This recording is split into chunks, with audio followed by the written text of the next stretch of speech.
Walaupun kajian ini dilakukan secara online, alangkah baiknya kita tetap memperhatikan adab-adab saat bermajelis ilmu. Sebelumnya, saya akan mengumumkan pemenang resum materi terbaik di episode pertama.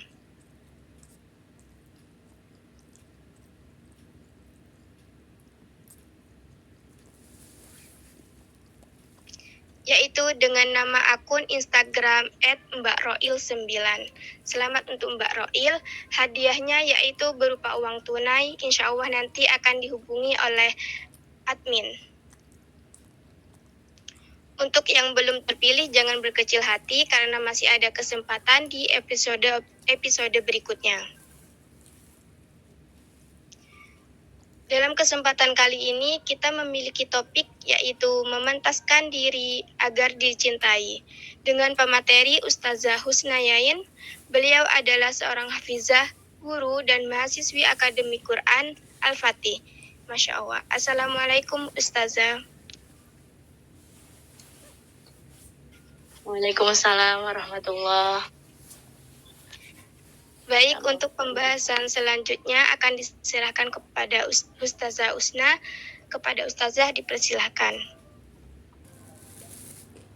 Jazakumullah khairan pada Ukti Ririn, ya alhamdulillah yang pada kesempatan ini diamanai untuk menjadi moderator yang insya Allah akan menemani kita selama kajian berlangsung. Oke, Ustazah. Ini langsung dimulai, nggih. Nggih Ustazah, langsung dimulai. Alhamdulillahirabbil alamin. Hamdan katsiran thayyiban mubarakan fih kama yuhibbu rabbuna wa yarda. Asyhadu an la ilaha illallah wahdahu la syarikalah wa asyhadu anna Muhammadan abduhu wa rasuluh. Allahumma shalli wa sallim wa barik wa an'im ala nabiyyina wa habibina wa syafi'ina Muhammad sallallahu alaihi wasallam wa ala alihi wa sahbihi wa man tabi'ahum bi ihsanin ila yaumil. Alhamdulillah.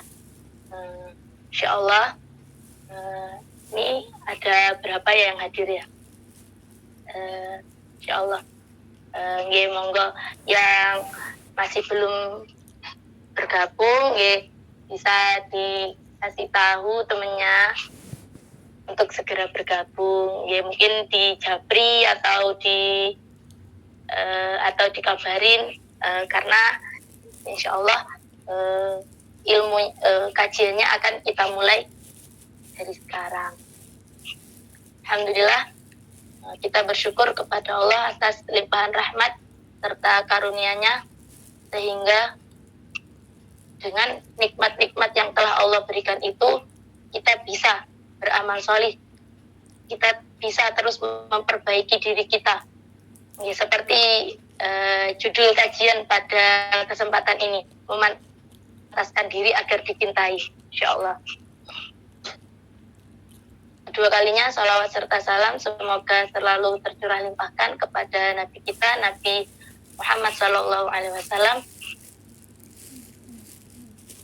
yang mana beliau adalah qudwah hasanah, suri tauladan. Kalau mungkin di luar banyak ya orang-orang itu mengidolakan yang mana sebenarnya belum tentu itu baik, belum tentu dia ya ada jaminan dia baik, belum tentu. Tapi kita sebagai kaum muslimin, kita sudah dikasih contoh. Ini loh yang harus kita tiru. Dan semoga kelak kita diberikan syafaat oleh beliau sehingga kita bisa berkumpul di surga bersama beliau. Amin Allahumma amin.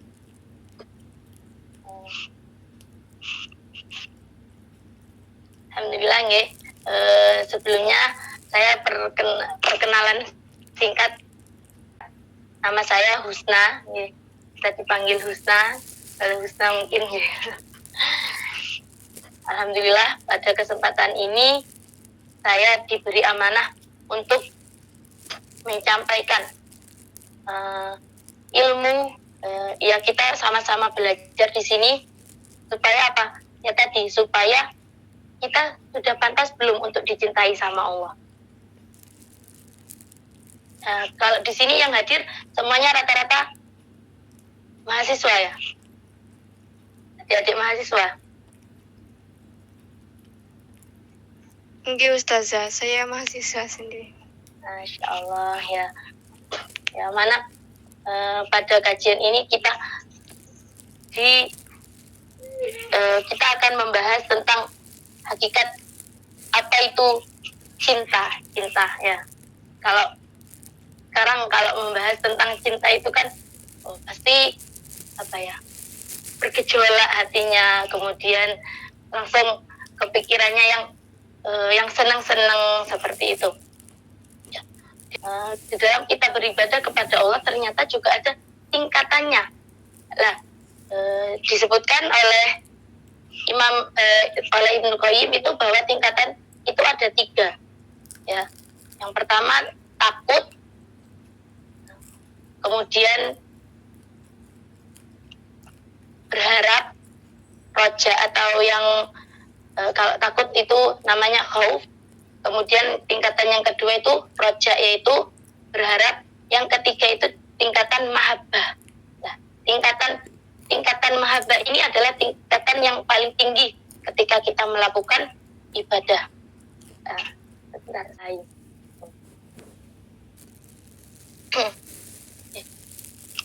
Teman-teman ya, tadi kita membahas tentang apa itu cinta ya. Ketika kita mungkin sekarang ketika berbicara tentang cinta adalah sesuatu yang sangat banyak dibicarakan oleh pemuda. Jangankan pemuda, kalau sekarang kadang anak-anak kecil itu sudah berbicara tentang itu, tentang cinta, karena mungkin dari pengaruh zamannya. Sekarang kalau dulu seperti internet itu yang mengakses hanya orang dewasa, sekarang anak-anak kecil semuanya sudah bisa mengakses. Kemudian handphone mereka sudah pegang sendiri. Dan tidak sedikit malah sekarang cinta itu menjerumuskan. Padahal di dalam, kalau kita maknai arti cinta itu sendiri, sesungguhnya dia memiliki posisi yang tinggi dalam beribadah kita. Ibnu Qayyim menyampaikan ya tentang 3 tingkatan ketika kita beribadah. Yang pertama tadi, tingkatan yang pertama yaitu tingkatan khauf atau takut. Kemudian tingkatan yang kedua adalah tingkatan roja, harapan, berharap. Kemudian yang tingkatan yang paling tinggi adalah tingkatan mahabbah, cinta. Seperti contohnya, misalkan seorang laki-laki, dia tidak, misalkan sudah datang waktu sholat, dia mendengar azan, kemudian dia ingin sholat. Kan kalau laki-laki baiknya sholat di masjid. Dia takut kalau nggak sholat dia dapat dosa. Ketika dia pergi ke masjid, dia berharap bahwa ketika sholat berjamaah, pahalanya akan dilipat gandakan sampai 27 kali. Kalau sudah sampai ke level mahabbah, yang tadinya takut, kemudian berharap, kalau sudah sampai ke level mahabbah, dia sudah ya tetap ada tentang berharap itu, tetapi yang dia capai adalah ridhonya Allah. Dia ingin mengharap ridhonya Allah. Dia ingin pergi ke masjid supaya Allah ridho, supaya Allah akan memberikan cintanya. Seperti itu. Itu tingkatan paling tinggi ketika kita beribadah kepada Allah. Dari sini kita bisa koreksi sendiri ya. Kita bisa bermuhasabah. Kita ini melakukan ini karena masih apa? Tidak apa-apa kalau misalkan masih rasa takut, rasa berharap. Misalkan nanti dijanjikan, misalkan kalau sholat sunnah dibangunkan rumah di surga, tidak apa-apa. Tetapi lambat laun kita terus diri kita. Untuk apa? Untuk di level cinta itu. Ibadah-ibadah itu cinta. Misalkan sholat, ya sholat kalau awalnya takut, nanti karena amalan yang pertama dihisab adalah sholat. Kemudian ada level harapan. Kemudian level yang tertinggi, sehingga ketika kita sudah mendengar azan, ya Allah, ini panggilannya Allah ya. Allah memanggilku untuk apa? Bermunajat. Seperti itu. Contohnya ketika ini sudah terbukti ya, seperti yang dilakukan oleh Nabi kita, Nabi Muhammad SAW, yang mana kita tahu beliau itu sholat malamnya itu sampai kakinya itu bengkak, atau bahkan ada yang menyebutkan pecah-pecah. Ketika ada seorang sahabat bertanya, kenapa engkau melakukan ini ya Rasulullah? Padahal engkau sudah dijamin surga oleh Allah. Kemudian Rasulullah menjawab, tidak bolehkah aku menjadi hamba yang bersyukur? Karena itu level tertingginya kita beribadah kepada Allah adalah level cinta dalam hati kita, menganggap semua yang ibadah yang kita lakukan itu bukan semata-mata untuk mencari ridhonya Allah. Ya, ini pada kesempatan hari ini kita sama-sama kita sama-sama mengkaji bagaimana kita agar pantas menjadi hamba Allah yang dicintai. Ya. Kebahagiaan apa yang lebih bahagia daripada dicintai oleh Allah? Ya. Bahkan dulu dua nabi yang sangat dicintai oleh Allah yang disebut Khalilullah itu, yang pertama Nabi Muhammad, yang kedua Nabi Ibrahim. Kemudian masih terlihat nggak PPT saya nggak? Masih Ustazah. Alhamdulillah. Nah, ini. Sahabat Umar bin Khattab radhiyallahu anhu pernah mengatakan, koreksilah diri kalian sebelum kalian dihisab, dan berhiaslah dengan amal solih untuk pagelaran agung pada hari kiamat kelak. Ya. Kita disuruh mengoreksi yang bernama muhasabah. Ya tadi ya, kita muhasabah, kita melakukan suatu ibadah itu pada level mana? Pada level takut, berharap, atau sudah level yang tertinggi, level cinta? Apakah beribadah dengan level takut? Tidak boleh. Ya boleh. Ya, boleh.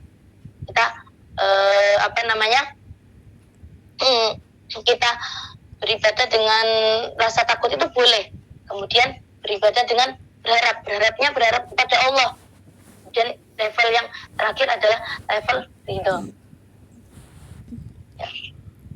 Di sini ada 7 golongan yang akan mendapatkan naungan dari Allah, yang mana pada hari itu tidak ada naungan selain apa yang Allah izinkan. Nah, kita tahu bersama ya, yang pertama adalah imam yang adil, yang kedua seorang pemuda yang tumbuh dewasa dalam beribadah kepada Allah, yang ketiga seorang yang hatinya terikat di masjid, dia rindu sama masjid. Kemudian 2 orang yang saling mencintai karena Allah, keduanya berkumpul karena Allah, berpisah karena Allah. Ya ini modal cinta. Kalau kita landasi karena Allah, kita bisa mendapatkan naungan nanti di hari kiamat, yang mana tidak ada naungan selain naungan yang Allah izinkan. Kemudian seorang laki-laki yang diajak berzina oleh seorang perempuan yang memiliki kedudukan lagi cantik, lalu dia berkata, aku benar-benar takut kepada Allah. Selanjutnya seorang yang bersedekah, lalu ia menyembunyikan sehingga tangan kirinya tidak tahu apa yang disedekahkan oleh tangan kanannya. Ya. Terkadang mungkin ada yang kemudian sedekah, tapi kenapa biasanya ketika kita bersedekah, misalkan berbagi takjil, kita foto, kemudian kita share di status, kita share di Instagram, apakah tidak boleh? tetap boleh. Tapi kita niatkan, kita mengejar itu adalah tahadus bin nikmah. Kita mensyukur dalam syiar kita mengajak orang lain juga seperti itu. Kemudian seorang yang berzikir kepada Allah dalam keadaan sepi lalu dia meneteskan air matanya. Ya, yang akan kita bahas bersama-sama di sini seorang pemuda yang tumbuh dewasa dalam beribadah kepada Allah. Kenapa kok pemuda? Kenapa kan orang tua atau anak-anak? Karena kenapa kok pemuda? Ya, karena pemuda itu dia adalah sumber kekuatan untuk melakukan ibadah-ibadah kepada Allah. Pemuda itu adalah puncak kekuatan. Mumpung masih muda, kita masih kuat, masih Allah berikan nikmat, masih Allah berikan kenikmatan. Kita maksimalkan diri kita untuk beribadah kepada Allah. Ya, di situ seorang pemuda yang tumbuh dewasa dalam beribadah kepada Allah. Ya. Dia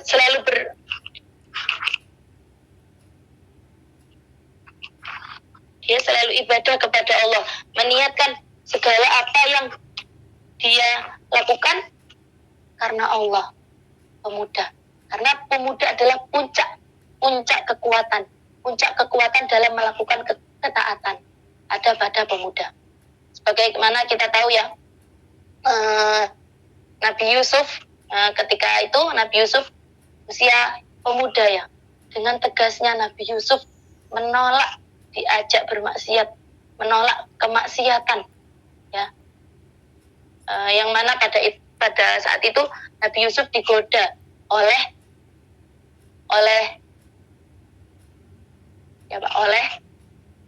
istrinya raja di Mesir yang ada yang mengatakan itu Zulaikha namanya ya.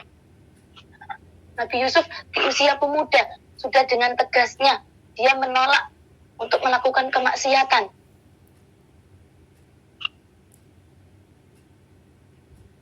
Dengan tegas. Apa sekarang ada pemuda yang ketika misalkan ada yang mengajak pacaran atau apa dengan tegas, saya tidak pacaran. Nah, kan jarang sekarang pemuda yang seperti itu ya.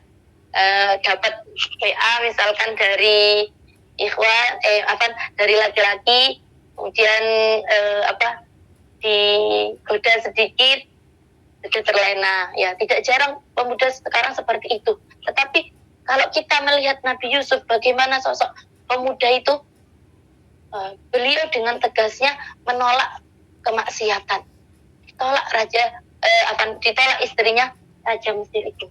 Ya, itu pemuda. Kemudian kita bisa lihat lagi contohnya, yaitu Nabi Ismail. Ya, Nabi Ismail yang mana setelah lama tidak bertemu dengan ayahnya, ketika ayahnya bertemu dengan Nabi Ismail, ayahnya menyampaikan bahwa ayahnya bermimpi ya, yang mana mimpi itu dari Allah untuk menyembelih anaknya Nabi Ismail. Tidak ada menolak, tidak ada tidak ngeles atau tidak apa. Nabi Ismail langsung mengiyakan, jika itu adalah perintah Allah, maka laksanakan ayah. Sesungguhnya aku akan termasuk orang-orang yang sabar. Ya. Itu potret pemuda yang bagaimana dengan itu mereka tumbuh dalam beribadah kepada Allah. Yang pertama tadi menolak kemaksiatan karena takut kepada Allah. Ya. Yang kedua adalah dia sangat taat kepada Allah, taat perintah Allah, sampai mengorbankan dirinya. Ya, kalau sekarang kadang mengorbankan harta, mau sedekah atau mau apa, masih berat, itu mengorbankan dirinya. Ya, itu potret pemuda yang tumbuh dewasa dalam beribadah kepada Allah. Ya. Kita sudah diberi panduan oleh Allah. Ya. Kita sudah diberi qudwah, sudah diberi suri tauladan. Seperti itulah. Dan bagaimana tidak hanya itu, banyak sekali potret-potret pemuda yang mana ketika dia tumbuh itu dia beribadah kepada Allah. Kita tahu ya, pembebas Konstantinopel, Muhammad Al-Fatih, ya, yang mana pada usia 21 sudah berhasil, ya, sudah Allah izinkan, sudah berhasil membebaskan benteng Konstantinopel, yang mana salah satunya kenapa Al-Fatih bisa membebaskan selain dari pertolongan Allah, Al-Fatih, Muhammad Al-Fatih tidak pernah meninggalkan sholat malamnya. Insya Allah ya, di usianya yang 21 Allah beri kenikmatan untuk bisa membebaskan benteng Konstantinopel. Jadi setelah mendengar kalau kalau dia akan membebaskan, ya, gurunya atau bahkan bundanya yang berkata bahwa nanti engkaulah yang akan menaklukkan benteng itu, Muhammad Al-Fatih setelah masuk usia baliknya, Muhammad Al-Fatih tidak pernah meninggalkan sholat malam. Ya. Kita sudah diberikan contoh potret pemuda bagaimana yang seharusnya kita tiru. Ya. Bukan seperti yang kebanyakan dari sekarang, ya, kita miris kalau melihat pemuda-pemuda di luar sana yang mengidolakan itu yang nggak jelas, ya, yang nggak jelas.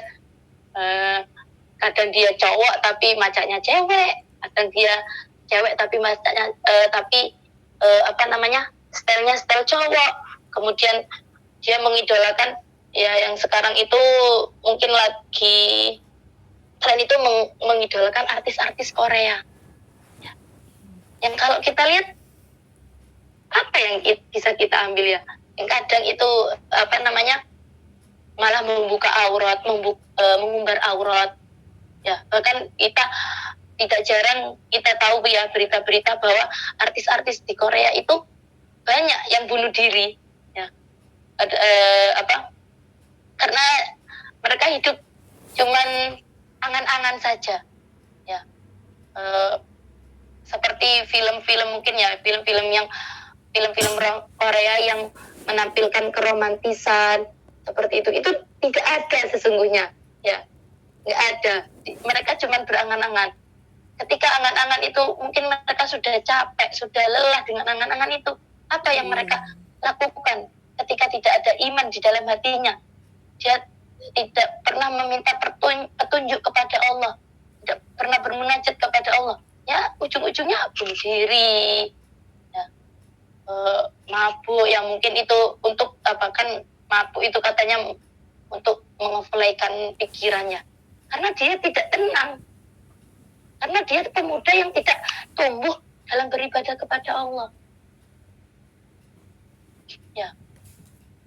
Mereka hidup cuma dalam angan-angan saja, ya. Ya, semoga kita dijauhkan dari hal-hal seperti itu, ya. Kita kaum muslimin sudah diberikan contoh potret-potret bagaimana kita meniru. Kita harus meniru siapa?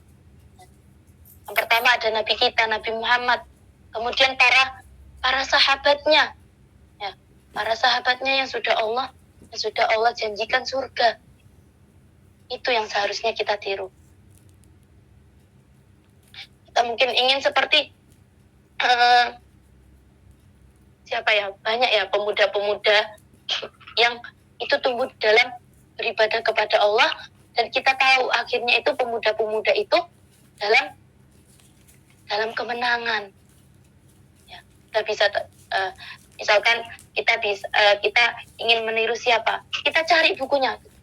Kita ingin meniru seperti Khalid bin Walid atau siapa, atau kita ingin meniru seperti Bunda Aisyah, ya, yang Masya Allah, ya, Bunda Aisyah itu Bunda Aisyah radhiyallahu anha, beliau adalah perawi hadis yang terkenal yang sangat banyak meriwayatkan hadis di usianya yang muda.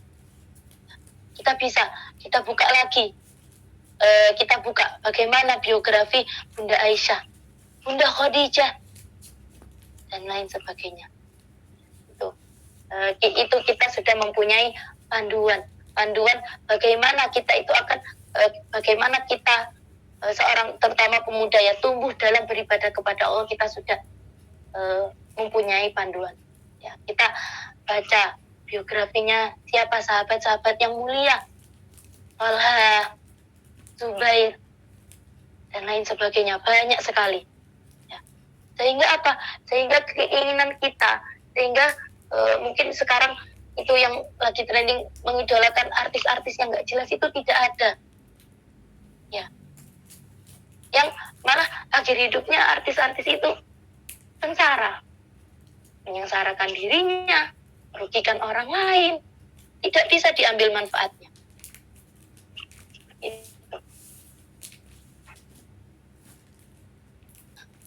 Ya, ini kenapa kok muda? Karena Allah memberikan janji khusus bagi mereka yang menghabiskan masa mudanya dalam ketaatan. Ya tadi ya, naungan dari Allah.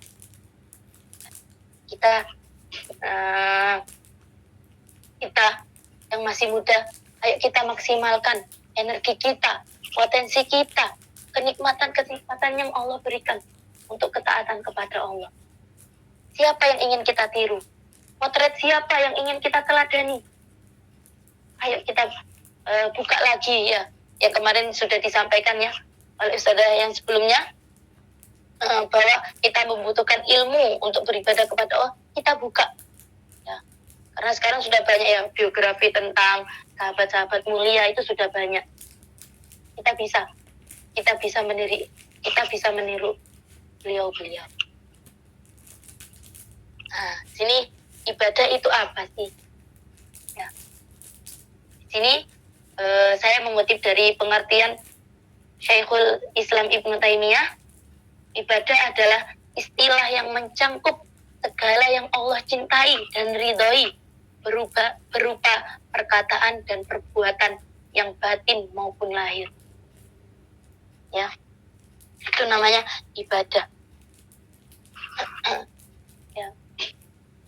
Di surat Az-Zariyat ayat 56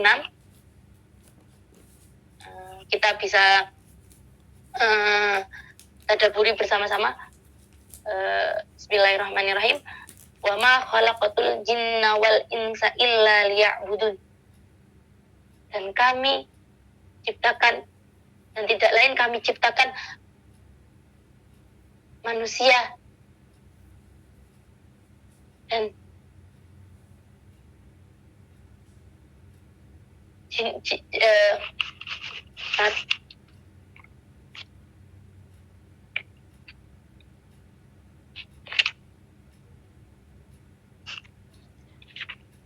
Mohon maaf Ustazah. Suaranya terputus ya? Nggih, suaranya terputus Ustazah. Nggih. Sebentar nggih. Nggih Ustazah.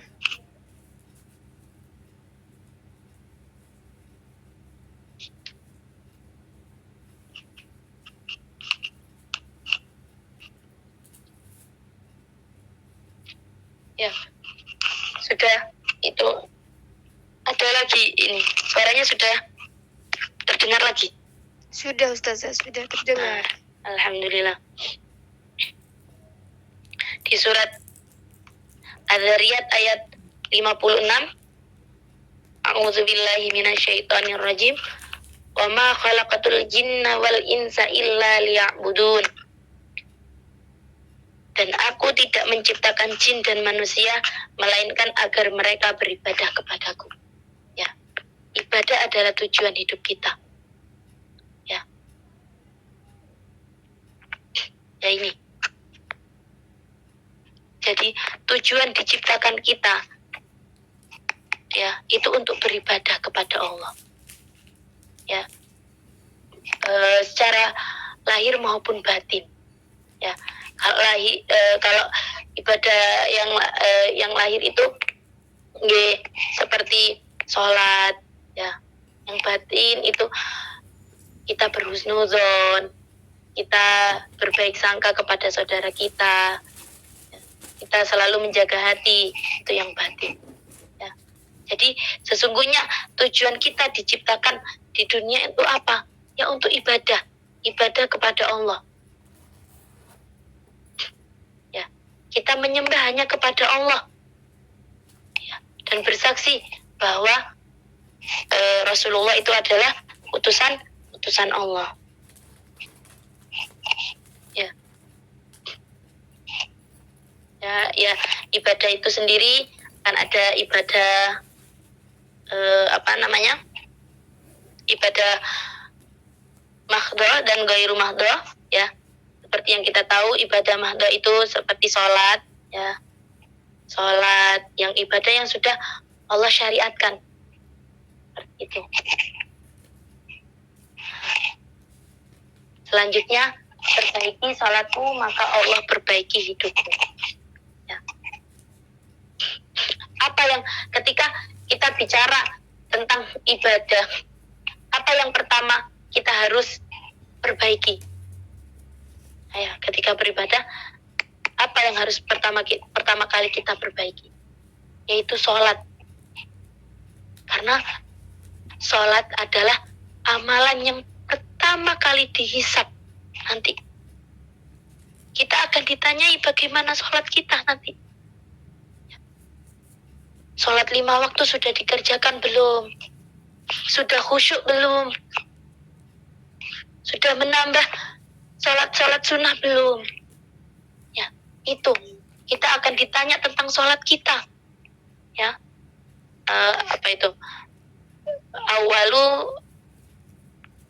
saya lupa apanya. Ibadah yang pertama kali akan dihisab itu adalah ibadah sholat. Awalu ma yuhasabu inda abdihi as-sholat. Ya, seperti itu. Ibadah yang pertama kali dihisab di hari kiamat itu adalah sholat kita. Bagaimana sholat kita? Di sini di Quran surat Al-Baqarah ayat 153, wahai orang-orang yang beriman, mohonlah pertolongan kepada Allah dengan sabar dan sholat. Sungguh Allah beserta orang-orang yang sabar. Ya. Di sini Allah memberikan kunci kepada kita. Ya. Di sini dipanggil orang-orang yang beriman. Ya.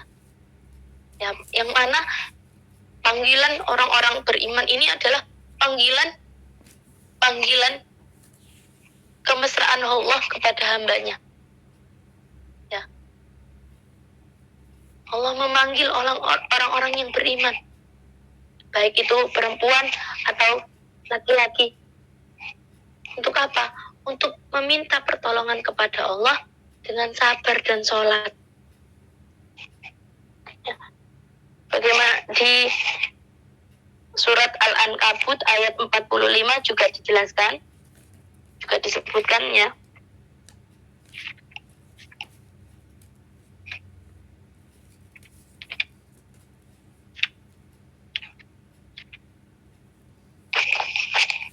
Al-Ankabut ayat 45 disebutkan, di sini sholat mencegah kejahatan. Bacalah kitab Al-Quran yang telah diwahyukan kepadamu Muhammad, dan laksanakanlah sholat. Sesungguhnya sholat itu mencegah dari perbuatan keji dan mungkar. Dan ketahuilah, mengingat Allah, sholat itu lebih besar keutamaannya dari ibadah yang lain. Allah mengetahui apa yang kamu kerjakan. Ya, dari sini kita memperbaiki diri kita. Ya, jika kita bingung harus memperbaiki diri dari mana, ya kita sudah dikasih tahu sama Allah, perbaiki sholat kita. Perbaiki sholat kita. Kenapa sekarang kejahatan merajalela? Banyak sekali orang-orang yang melakukan kejahatan, seakan-akan mereka tidak takut dosa, seakan-akan mereka sudah tidak berpikir lagi melakukan dosa itu semena-mena, melakukan kejahatan itu semena-mena. Ini merugikan orang lain atau tidak, itu sudah tidak ada lagi di pikiran, mungkin di pikiran orang-orang sekarang. Ya, kita bisa koreksi bagaimana kualitas sholat orang-orang zaman sekarang. penuh tidak ketika panggilan adzan sudah dikumandangkan. Ya kita bermuhasabah pada diri kita sendiri. Jika adzan sudah dikumandangkan, kita masih berleha tidak? Kita segera memenuhi panggilan itu tidak? Ya, mari kita bermuhasabah. Kalau misalkan kita masih menduakan panggilan Allah ini, kita sudah dikasih tahu sama Allah, sudah dikasih kuncinya. Kita perbaiki bersama-sama diri kita, kualitas diri kita dengan memperbaiki sholat kita. Ya. Tadi kejahatan yang merajalela pada zaman sekarang itu karena kurangnya orang-orang memperbaiki sholat mereka. Kita lihat sekarang ketika azan sudah dikumandangkan, masjid-masjid itu penuh atau tidak? Orang-orang bersegera tidak dalam melakukan sholat. Ya, kita bisa lihat. Kalau insya Allah, jika orang-orang itu sudah, ketika Allah memanggil, orang-orang itu bersegera memenuhi panggilan Allah. Ya, insya Allah, semakin sedikit kejahatan yang ada di muka bumi ini. Kejahatan itu ada, kejahatan itu merajalela karena kita jauh dari memperbaiki diri, terutama memperbaiki sholat kita. Ya. Karena apa? Sudah dijelaskan oleh Allah, sudah disebutkan dalam firman-Nya yang mulia. Sesungguhnya sholat itu mencegah dari perbuatan keji dan mungkar. Ya. Insya Allah jika kita perbaiki sholat kita, Allah akan turunkan pertolongannya kepada kita. Ya. Tidak cukup di situ, Allah akan cegah kita dari kemaksiatan-kemaksiatan. Bismillah, kita perbaiki diri kita bersama-sama. Kemudian setelah tadi kita sholat yang harus kita perbaiki. Jika kita bingung harus memperbaiki diri dari mana, perbaiki sholat kita. Setelah sholat itu, apa yang harus kita lakukan untuk terus memantaskan diri agar dicintai oleh Allah? Yaitu berdekatan dengan wahyu Allah, Al-Quran. Ya. Dari Abu Umamah radhiyallahu anhu, ia berkata bahwa ia mendengar Rasulullah Shallallahu Alaihi Wasallam bersabda, bacalah Al-Quran karena pada hari kiamat ia akan datang sebagai syafaat untuk para pembacanya. Ya, kita diperintahkan untuk berdekatan dengan Al-Quran. Dari apa? Dari level apa? Membacanya. Ya. Kemudian ketika kita sudah membacanya, kita memperbaiki bacaan, kemudian kita menghafalnya, kita pelajari kandungan-kandungan yang ada di dalam Al-Quran itu, dan kemudian kita mengamalkan Al-Quran itu. Ya, di sini juga dalam firman Allah diperintahkan, A'udzubillahi minasyaitonirrajim, fastamsik billadzi uhiya ilaik innaka ala siratim mustaqim wa innahu ladzikrul laka wa liqaumika wa sawfa tus'alun. Yang artinya, maka berpegang teguhlah dengan kitab yang diwahyukan kepadamu, yaitu Al-Quran. Sungguh engkau di atas jalan yang lurus, dan sungguh Al-Quran itu kemuliaan untukmu dan kaummu, dan kelak kalian akan dimintai pertanggungjawaban atas Al-Quran. Ya. Jadi nanti masing-masing dari kita dimintai pertanggungjawaban bagaimana dulu kita belajar Al-Quran. Ya, itu ya, penting pentingnya mengapa kita harus membaca Al-Quran setiap hari. Karena Al-Quran itu menjadi penolong pada hari kiamat bagi para pembacanya di dunia.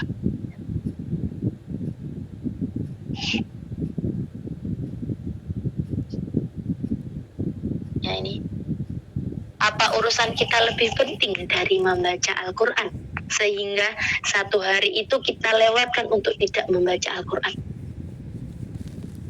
Ya. Jadi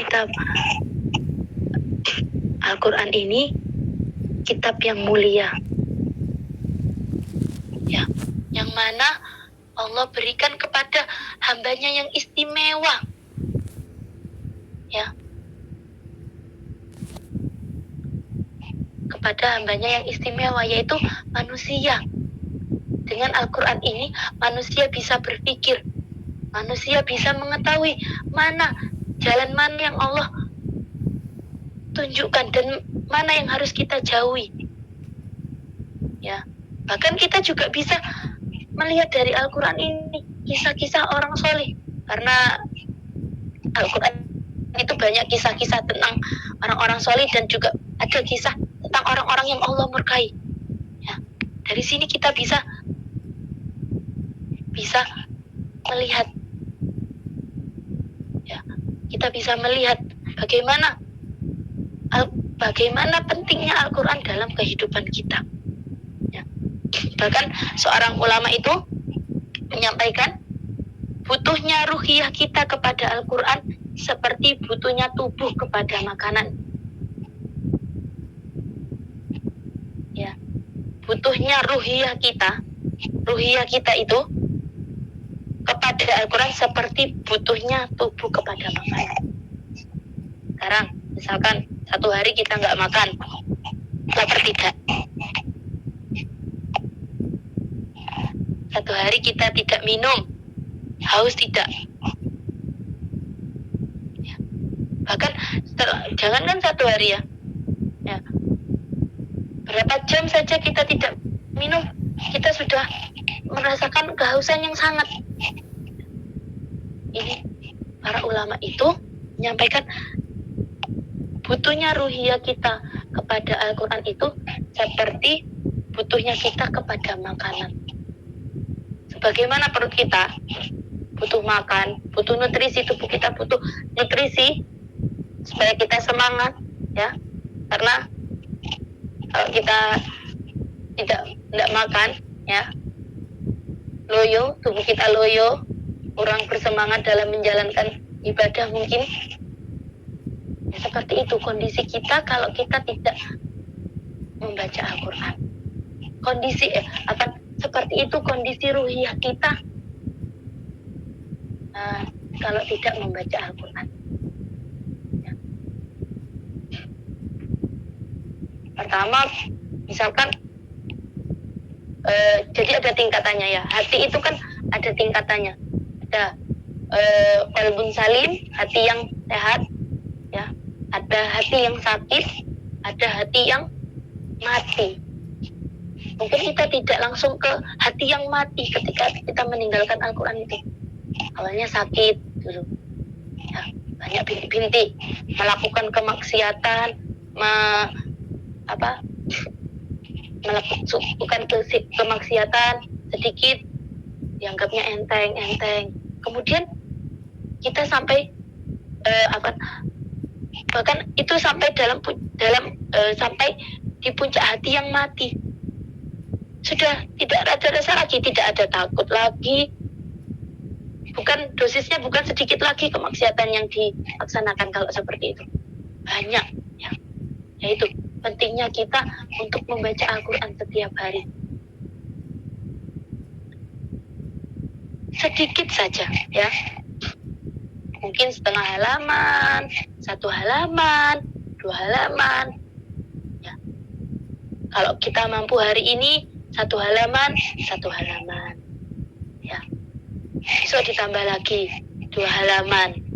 Besok ditambah lagi 3 halaman. Ditambah lagi 4 halaman, 5 halaman. Sampai kita setelah sholat, kita rutinkan baca Al-Quran. Ya. Itu. Ya.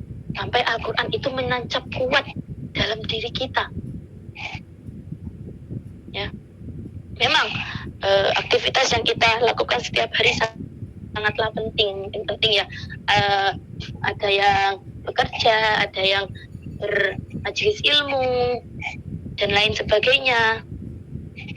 Tapi tidakkah kita mau menyisakan waktu kita itu untuk tetap membaca Al-Quran? Ya mungkin kalau kita tidak bisa di siang hari, kita bisa membacanya di malam hari. Malah bacaan Al-Quran di malam hari. Malam hari itu sangat menenangkan jiwa ya. Sebagaimana yang ada di surat Al-Muzammil itu, bahwa bacaan Al-Quran di malam hari, terutama di sepertiga malam itu sangat menenteramkan jiwa, sangat berefek positif pada diri kita. Ya itu.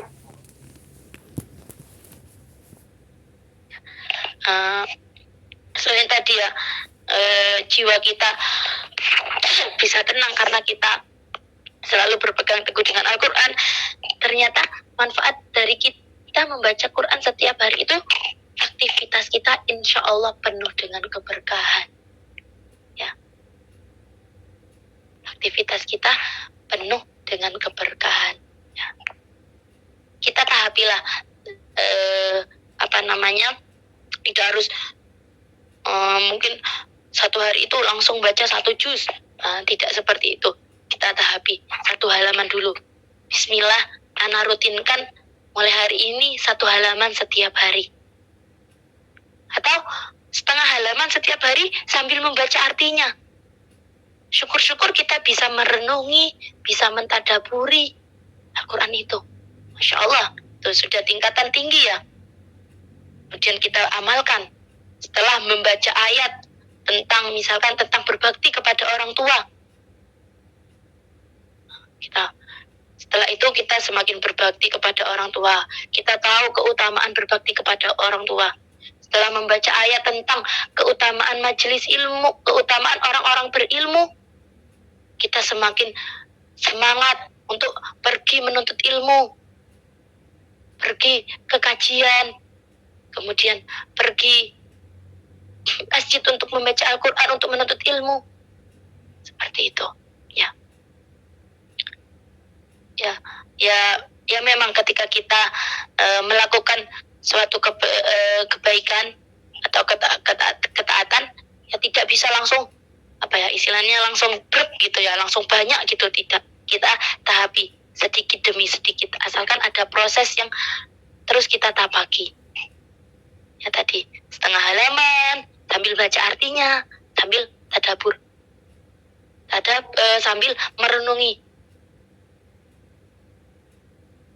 Kira-kira Allah ini berpesan apa sama ayat yang sedang saya baca ini? Ya, pasti saya yakin di situ antum semua akan menemukan mutiara-mutiara hikmah yang bahkan sebelumnya tidak pernah terfikir oleh diri kita. Setelah baca Al-Quran, oh ternyata seperti ini ya. Insya Allah dibukakan itu pintu-pintu hikmah oleh Allah, dibukakan. Ya. Mohon maaf Ustazah, mengingatkan waktu penyampaian materi sudah habis. Oh ya, ini ya gini, terakhir ya,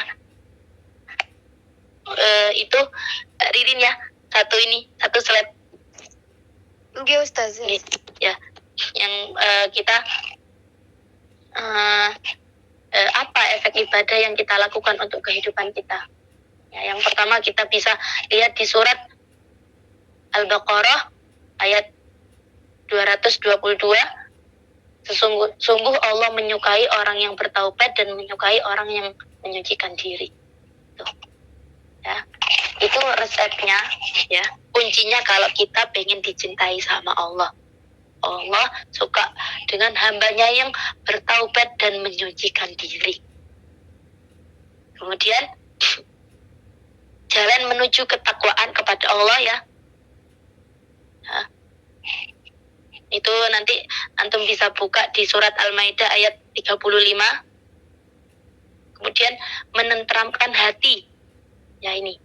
Nah, kalau hati kita sedang tidak tenang, ya jangan kita luapkan dengan hal-hal yang Allah benci, tapi ayo kita ibadah kepada Allah.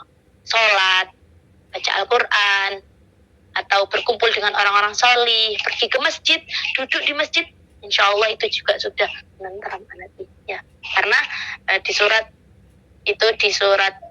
Ar-Ra'd ayat 28, karena hanya dengan mengingat Allah, hati itu akan menjadi tenang. Ya.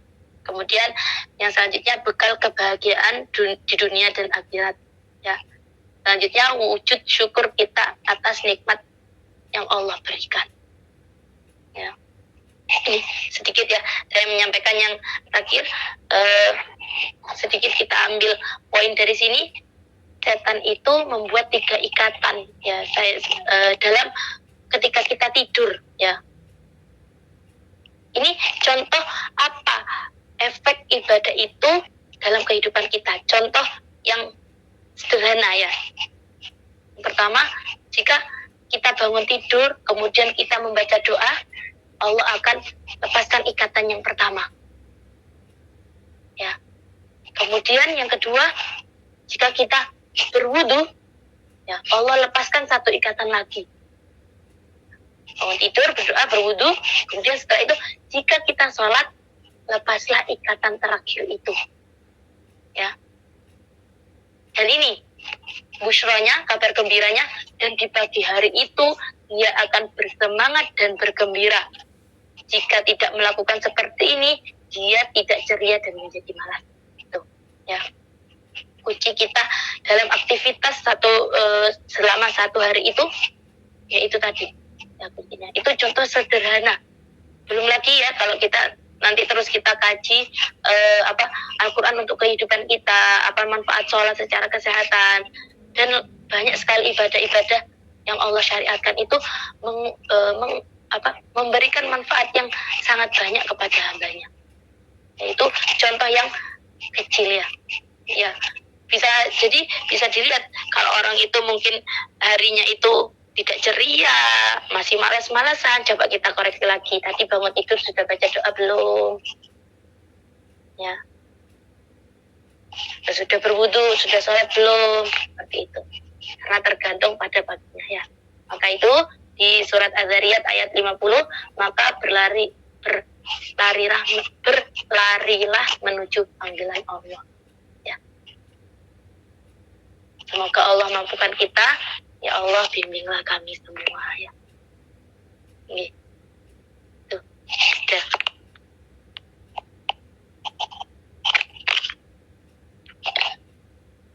Mbak Ririn?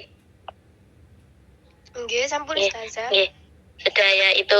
Jadi kita bersama-sama berdoa kepada Allah untuk semoga kita diistiqomahkan dalam beribadah, semoga kita selalu diistiqomahkan untuk memantaskan diri supaya menjadi hamba-hamba Allah yang dicintai. Ya, itu mungkin yang bisa saya sampaikan pada kesempatan kali ini. Bagi teman-teman Uhti yang mempunyai pertanyaan atau ada hal yang ingin didiskusikan bersama dengan Ustazah, bisa disampaikan secara langsung atau bisa melalui chat di grup.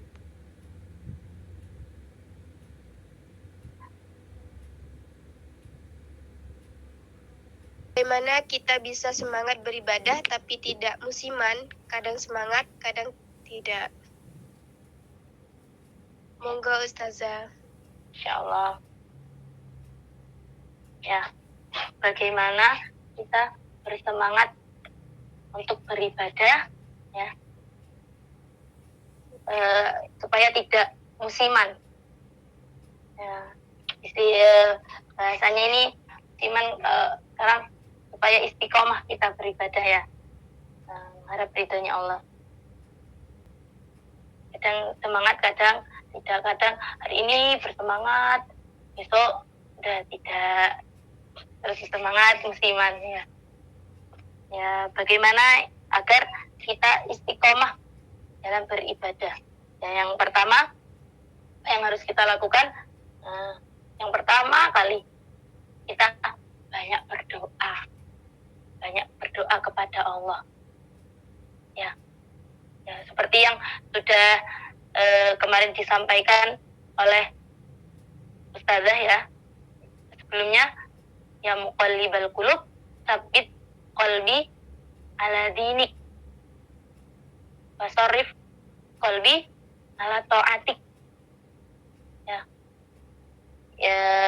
yang maha membolak-balikan hati, teguhkanlah hati kami di atas agamamu, dan teguhkanlah kami untuk melakukan ketaatan kepada. Ya, jadi yang pertama kali harus kita lakukan supaya kita tidak musiman beribadahnya, kadang musim semangat, kadang musim gugur, putur, itu adalah banyak berdoa.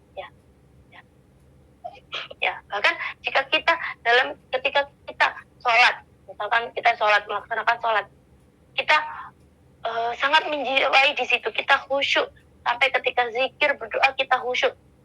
Ya, mintalah sama Allah untuk diistiqomahkan dalam keadaan itu selalu, dalam kekhusyukan itu selalu, ya, dalam semangat itu selalu, karena tidak ada yang bisa menolong kita selain pertolongan Allah. Itu yang pertama ya. Kemudian ya, yang tadi ya, yang di terakhir itu kita koreksi lagi bagaimana kita mengawali pagi tadi ya. Yang contoh yang sederhana, bagaimana kita mengawali pagi hari kita ya. Ya, tadi sudah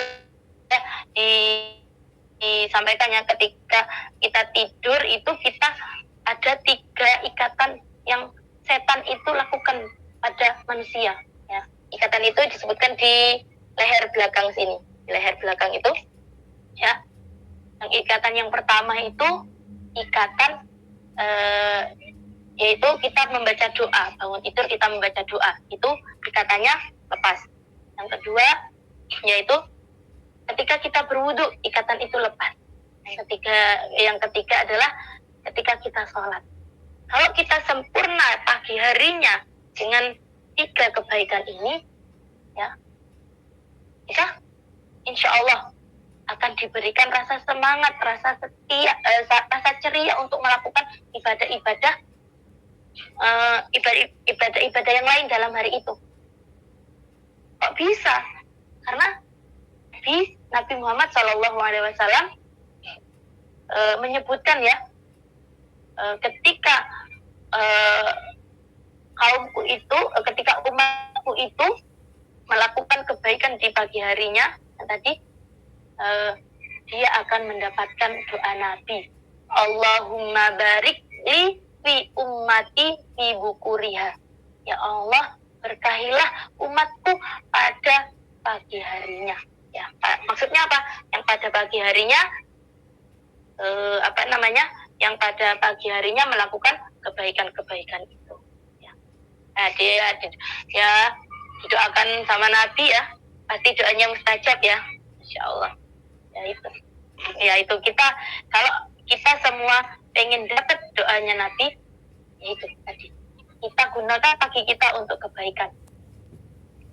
Ya, karena itu menentukan kadang kalau paginya sudah bad mood, paginya sudah tidak tertata, sudah gerusa-gerusu, bisa jadi itu sampai siang itu ke bawah, sampai siang, bahkan sampai malam. Akhirnya malam-malamnya, kenapa kok hariku seperti ini ya? Aku kesal sekali hari ini. Hari yang tidak penuh dengan kebaikan, hari yang penuh dengan kekesalan atau lain sebagainya. Itu diawali dari pagi harinya ya. Sholat subuhnya terlewat atau tidak. Itu. Kemudian bagaimana yang ketiga,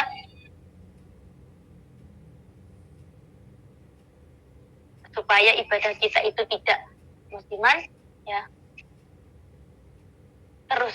kita terus berkumpul dengan orang-orang solih, ya. Karena orang-orang kita berkumpul dengan orang-orang solih itu memberikan energi positif pada diri kita. Ya, yang sama, yang seperti yang disampaikan oleh Ustazah sebelumnya itu.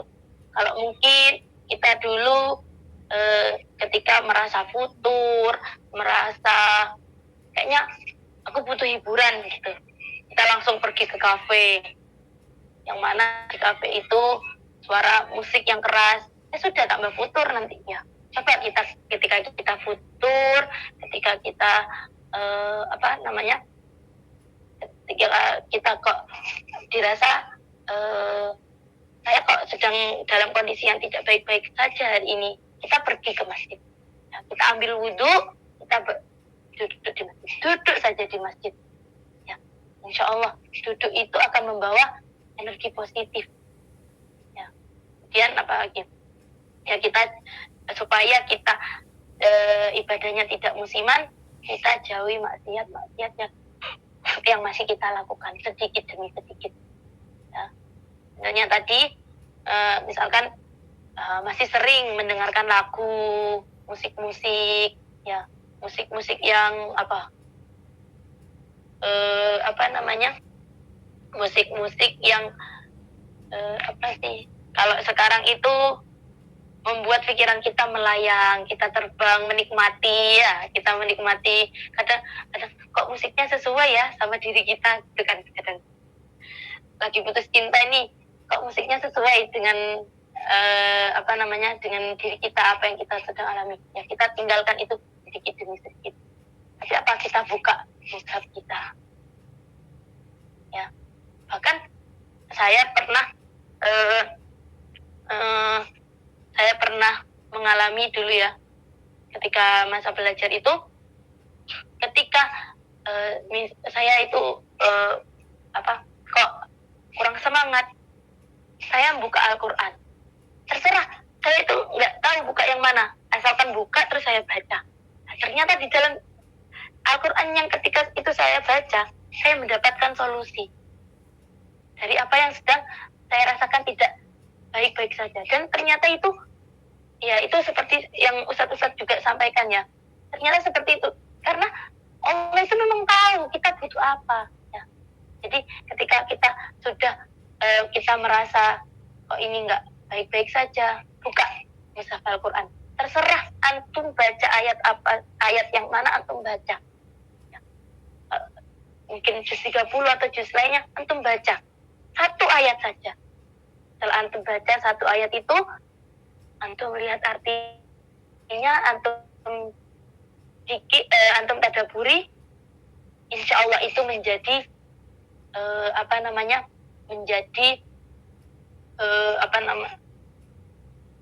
menjadi penawar dari mungkin kegelisahan yang kita lakukan kegelisahan yang terjadi pada diri kita, ya.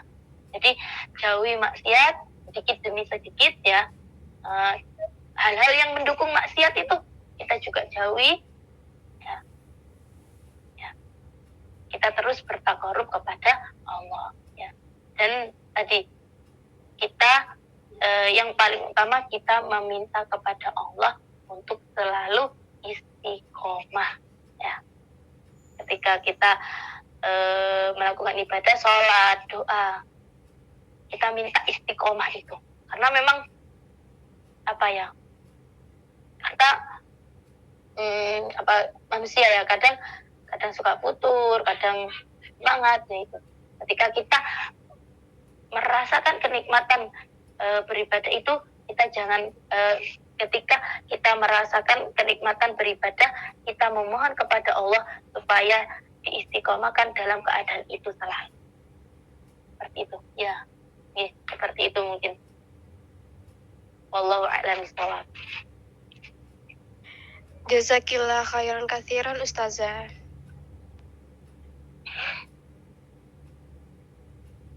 Ini ada pertanyaan lagi Ustazah. Nggih. Ya, waktunya masih kan, ya? Masih ada ya Mbak Ririn, ya? Nggih, masih ada. Ya, monggo. Bagaimana cara menjaga kesabaran agar mood kita tetap terjaga dan hari kita berjalan lancar? Eh, Bagaimana menjaga kesabaran agar mood kita agar mood kita selalu lancar gitu ya, hari kita selalu lancar, agar mood kita baik-baik ya. Apalagi perempuan ya, katanya ada yang mengatakan perempuan itu kemudian ya gampang sekarang sekarang moodnya baik-baik saja, tiba-tiba nanti siang sudah bad mood. Nah ya, sering sekali seperti itu. Tadi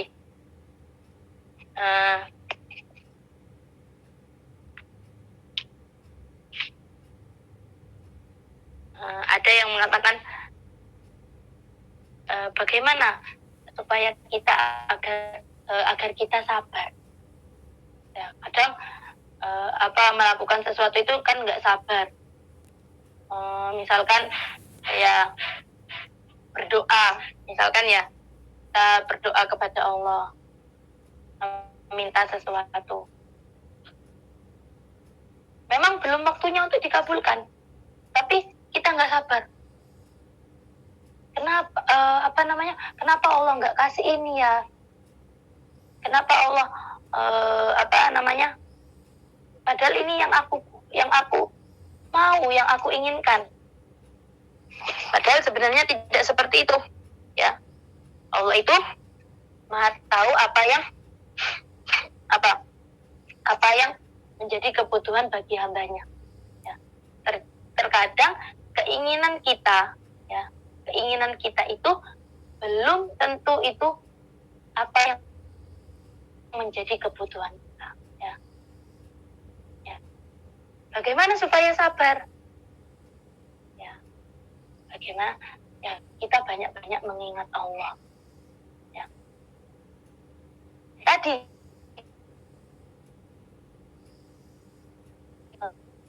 ista'inu bis-sabri ya ayyuhalladzina amanu, seperti yang ada di ayat tadi, beri ayatnya, fasta'inu bis-sabri was-shalah innallaha ma'as sabirin. Meminta pertolongan kepada Allah itu dengan sabar dan sholat. Ya. Innallaha ma'as sabirin. Ya, jadi kalau kita tidak sabar, berarti kita kurang mentadaburi ayat innallaha ma'as sabirin. Ya. Karena Allah itu bersama orang-orang yang sabar. Ya. Ya. Melakukan ketaatan, kita juga butuh sabar. Ya, sabar. Sudah ngajak teman-teman untuk hadir dalam kajian, kok tidak mau, besoknya sudah mutung, gak mau ngajak lagi. Nah, enggak, sesungguhnya kita diuji ya dengan kesabaran itu. Untuk apa sih kok kita diuji? Ya, seperti ada di surat Al-Ankabut ayat 2, ahasiban nas ayyutraku ayyakulu amanna wa hum la yuftanun.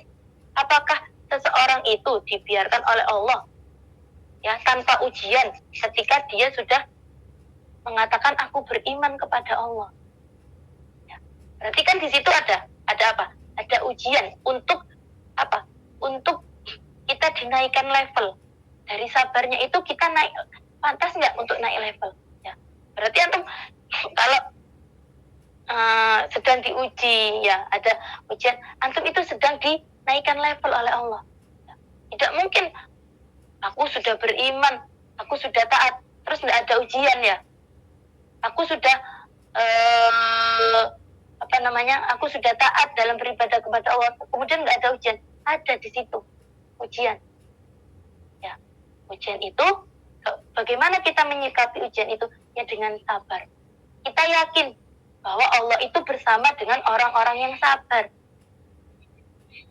Dengan apa? Dengan menapaki proses ujian yang Allah berikan kepada kita dengan sedikit demi sedikit, ya.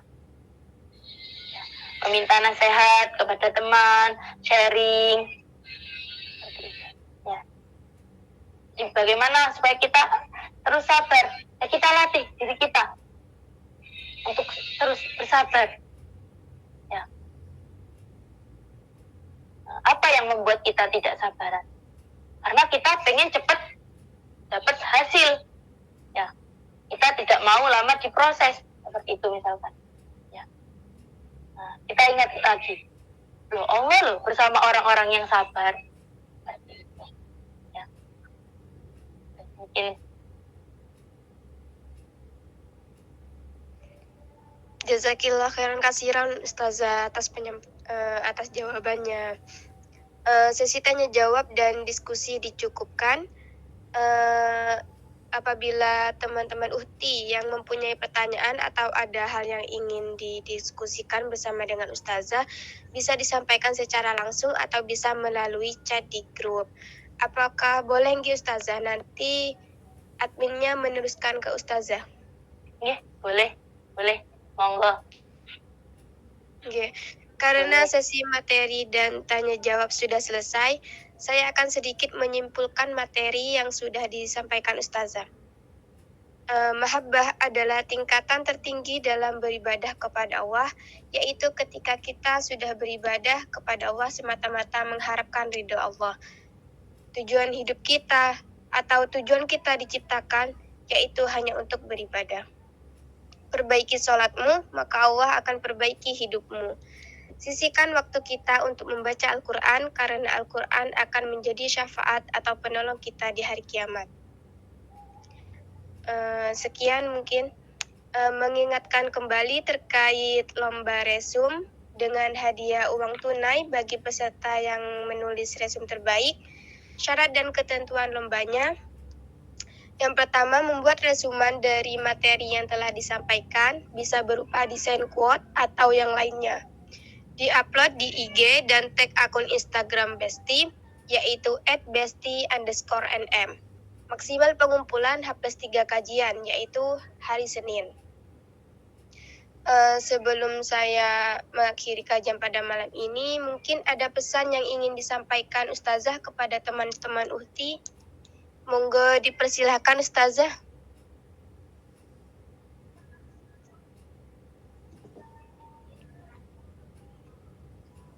Mohon maaf Ustazah, mikrofon. Iya. Sudah, maafan. Ya, alhamdulillah ya. Tadi kita sudah sama-sama mengkaji sebenarnya tujuan hidup kita di dunia untuk apa dan apakah kita sudah pantas untuk mendapat cintanya Allah. Ya, di sini saya menyampaikan sedikit saja. Ya. Semakin besar rasa takut, ya. Takut itu boleh tidak takut itu? Boleh Ustazah. Ya, boleh. Ya, di sini boleh. Tapi kalau takut sama makhluk nggak boleh ya. Misalkan takut sama makhluk Allah, makhluk yang lain, misalkan setan atau boleh tidak? Nggak boleh ya. Okay. Tapi di sini ada rasa takut. Rasa takut yang mana ketika rasa takut itu besar ada dalam diri kita, kita semakin bersegera menuju Allah. Ya. Jadi rasa takut apa yang diperbolehkan adalah rasa takut akan azabnya Allah. Ya. Semakin kita besar rasa takut kita kepada Allah, ya, takut nanti takut dengan siksa neraka, takut dengan gambaran neraka. Ya. Semakin cepat karena itu ya tadi karena rasa takut itu dia semakin cepat menuju Allah, ya. menuju Allah, bersegera ya ketika sudah panggilan Allah sudah dikumandangkan azan, dia bersegera. Ya, apa saja dia bersegera. Ketika ada peluang amal solih, misalkan dibuka donasi sedekah, kok kita kelebihan harta. Kita takut nanti harta kita ini di akhirat akan bersaksi. Untuk apa? Nah, kita segera. Nih, saya sedekahkan semuanya wis harta. Masya Allah, gitu juga ya. Ketika kita takut dengan kondisi kejahiliaan, kebodohan, kita akan bersegera untuk mendatangi kajian, untuk pergi ke masjid, untuk taklim, untuk mencari guru, untuk membaca, ya seperti itu. Kita akan bersegera, ya. Ini seperti itu. Jadi semoga Allah mampukan kita semua untuk untuk bersegera dalam melakukan ibadah kepada Allah. Ya. Kita niatkan ilmu yang kita dapatkan, ya berbuah amal solih, kemudian kemudian amal solih yang mengharapkan ridhonya Allah. Jadi tingkatannya ilmu, kemudian amal solih, dan hanya berharap ridhonya Allah. Ya. Tidak ada yang membahagiakan, tidak ada yang lebih membahagiakan seorang manusia, tidak ada yang lebih menyenangkan selain mendapat ridhonya Allah. Ya. Walladzina jahadu fina lanahdiyannahum subulana wa innallaha lama'al muhsinin. Dan sesungguhnya barang siapa yang bersungguh-sungguh untuk mencari ridhonya Allah, Allah pasti akan tunjukkan jalannya. Dan Allah bersama orang-orang yang melakukan kebaikan. Oke, itu saja mungkin yang bisa saya sampaikan. Kurang lebihnya saya mohon maaf sebanyak-banyaknya ya. Semoga kita dimudahkan oleh Allah untuk terus bermajelis ilmu, semangat nggih. Ini kan selama bulan Muharram ini kita ya, ini karena memang bulan Muharram, bulan yang Allah agungkan, yang mana pahala dilipat gandakan, begitu pula sebaiknya dosa juga dilipat gandakan. Kalau kita melakukan kemaksiatan, kita maksimalkan di bulan haram ini kita untuk perbaikan diri, ya. Mumpung di awal tahun ini juga, ya. Semoga kita Allah mampukan kita, Allah jaga niat kita, Allah masukkan kita ke dalam hamba-hamba Allah yang terpilih. Amin ya rabbal alamin.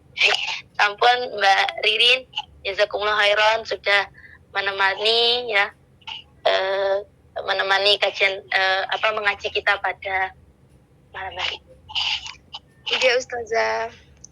Saya sampaikan jazakillah khairan kasiron kepada Ustazah Husna, juga kepada teman-teman Uhti, dan semoga istiqomah hingga episode selanjutnya. Di episode selanjutnya juga akan membahas topik yang luar biasa, yaitu upgrade dirimu jadi versi terbaik. Kita akan bersama dengan Ustazah Dr. Septi Triani, SSI MPD. Baik, kita tutup kajian pada malam hari ini dengan hamdalah dan doa kafaratul majelis. Alhamdulillahirabbil alamin. Subhanakallahumma wa bihamdika asyhadu an la ilaha illa anta astaghfiruka wa atubu ilaik. Baik, saya tutup. Wassalamualaikum warahmatullahi wabarakatuh.